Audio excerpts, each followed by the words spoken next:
पाजा में धके जनी सटी राजा, देही से दूर तनी हटी राजा। अरे तनी हटी ना।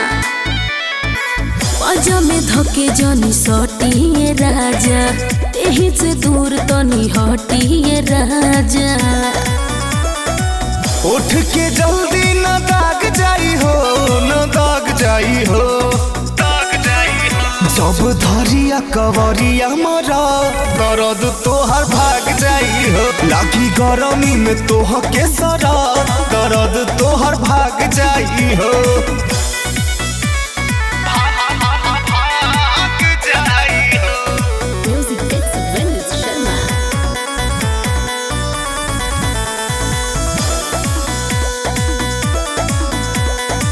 सोटे से करेलू तू मन रानी, भीतर से मन भइल पानी पानी। धरी ना जबरी काढ़ी ना रगड़ी, रउआ से बेरी बेरी कहतानी।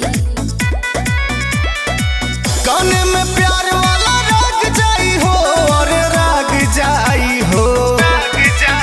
जब धरिया कवरिया मरा दर्द तोहर भाग जाई हो। लागी गरमी में तोह के सरा दर्द तोहर भाग जाई हो।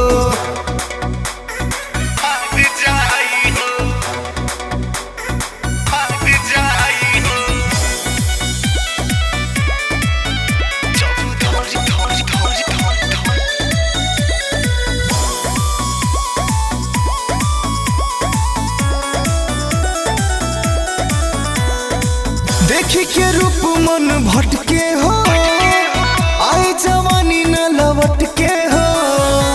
जीव डरेला दर्द उठेला, बाबर शुभम न मारा झटके हो।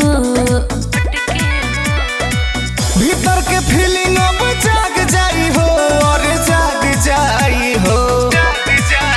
जब धरिया कवरिया मरत दर्द तोहर भाग जाई हो। लागी गरमी में तोह के सरा दर्द तोहर भाग जाई हो।